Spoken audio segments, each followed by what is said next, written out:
ہاں یاد رکھنا، یاد، اس دنیا میں زیادہ تر آپ کو لوگ سمجھنے والے نہیں ملیں گے، سمجھانے والے ملیں گے، کیونکہ یہاں سننا کوئی نہیں چاہتا، سب سمجھانے ہی چاہتے ہیں، سب سمجھانے والے ہیں یہاں پر، سننے والا کوئی نہیں ہے۔ ہر انسان یہ چاہتا ہے میرا کام بنے، بس میرا کام بنے، دوسرے سے مجھے مطلب نہیں ہے، میرا کام ہونا چاہیے۔ تو میرے بھائی، میرے دوست، ایک بات ہمیشہ یاد رکھ، یہ بات ہمیشہ یاد رکھ کہ یہاں دنیا میں انسان کسی کو بھی غم میں دیکھنا پسند نہیں کرتا ہے، سمجھتے ہو؟ اگر آپ کسی کے ساتھ رہنا چاہو گے، آپ مجھے بتائیں، کسی ایسے کے ساتھ رہنا چاہو گے کہ وہ ہمیشہ روتا رہتا ہو، وہ ہمیشہ آنسو ہی بہاتا رہتا ہو، وہ ہمیشہ اپنی روداد سناتا رہتا ہو، وہ ہمیشہ غموں میں ہی رہتا ہو؟ بتاؤ، سوچو۔ نہیں، آپ نہیں چاہو گے، آپ چاہو گے کہ بندہ کوئی ہنسمکھ ہو، بندہ کوئی اچھی بات کرنے والا ہو، اس کا بھی من ہلکا ہو، ہماری من ہلکا ہو، بندہ تھوڑا انجوائے کرنے والا ہو، کہ زندگی کے تھوڑے مزے لینے والا ہو، ہے نا؟ کل ملا کر خوشحال بندہ ہو، خوشحال، اور ہم لوگوں کے سامنے اپنے غم رکھنے والے ہوں، ہم لوگوں کو روداد سنانے والے ہوں، ہم لوگوں کے سامنے ہمیشہ اداسی والی بات کرتے رہتے ہیں، تو بتاؤ کون سننا پسند کرے گا؟ بتاؤ۔ انسان ہنسنا چاہتا ہے، خوش ہونا چاہتا ہے، غموں میں رہنا نہیں چاہتا ہے۔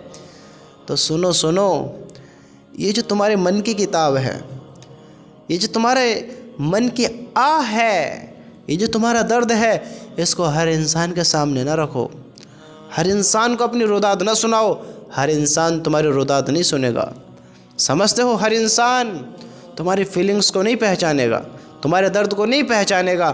اگر تم کسی ایسے شخص کو جانتے ہو کہ وہ تمہارا درد سن سکے، تو یہ کتاب اسی کے سامنے کھولو جو سننے سے زیادہ اس کو سمجھ سکے، جو پڑھنے سے زیادہ اسے سمجھ سکے، جو سننے کے بعد اس کو یقین آئے۔ ایسے کے سامنے اپنی کتاب، اپنے دل کی بات نہ رکھو، ایسے انسان کے سامنے اپنی بات رکھو جو تمہارے چہرے کو دیکھ کر تمہاری ساری باتوں کو جان جائے۔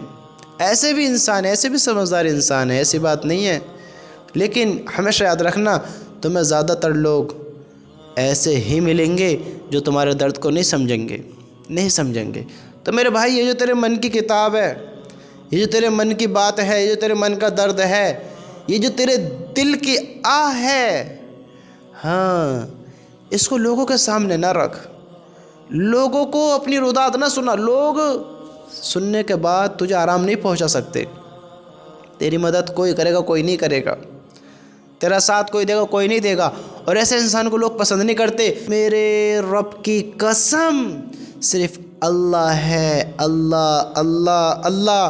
بندہ ٹوٹا ہو، بکھرا ہو، اداس ہو، خوشحال ہو، جس حال ہو، جس بھی حال ہو، اپنے رب کو یاد کرے، اللہ کی قسم اللہ اس کے سنتا ہے۔ اللہ انسانوں کی طرح نہیں کرتا ہے کہ انسان کیا کرتا ہے، رو کر سنتا ہے، ہنس کر اڑاتا ہے، باتوں کو سنتا ہے، باتوں کو سمجھ نہیں پاتا ہے، نہیں سمجھ پاتا ہے۔ اللہ سمجھتا ہے، ایک ایک آہ کو سمجھتا ہے، ایک ایک درد کو سمجھتا ہے، ایک ایک لفظ کو سمجھتا ہے، ہر پرابلم، مصیبت کو سمجھتا ہے، ہر پریشانی، برے حال کو سمجھتا ہے۔ ہمیں چاہیے انسانوں کو چھوڑ کر اللہ کو بات سنائے، اپنی اللہ کو دل کا حال سنائے۔ یہاں دنیا میں کوئی تمہارا دل کا حال نہیں سنے گا اور نہیں سمجھے گا۔ ہمیں چاہیے اللہ کو سنیں، اللہ سے باتیں کریں۔ اللہ کی قسم، مصیبت کا حل صرف اللہ ہی نکال سکتا ہے۔ تم اپنے من کی کتاب سب کے سامنے نہ کھولو، رب کے سامنے کھولو، رب کے سامنے۔ اللہ کی قسم، سکون بھی ملے گا، راحت بھی ہوگی، زندگی بھی بدلے گی اور اطمینان بھی ہوگا۔ تم سنو تو صحیح، کرو تو صحیح ایسا، اللہ کو بات اپنی سناؤ، اس دل کو راحت پاؤ، تم اللہ کی طرف آؤ آؤ آؤ، تم اپنی روداد سے سناؤ تو صحیح، اللہ کے سامنے آؤ تو صحیح۔ میرے بھائیو، اللہ سے اپنی بات بنواؤ تو صحیح، وہ سنتا ہے، جانتا ہے، مانتا ہے، وہ تمہاری باتوں کو سنے گا اور اللہ کی قسم وہ فیصلے بھی کرے گا۔ تمہیں جو بات منوانی ہو مانے گا، تو ہم کرنے والے تو ہمیں، کرنے والے تو ہمیں ہم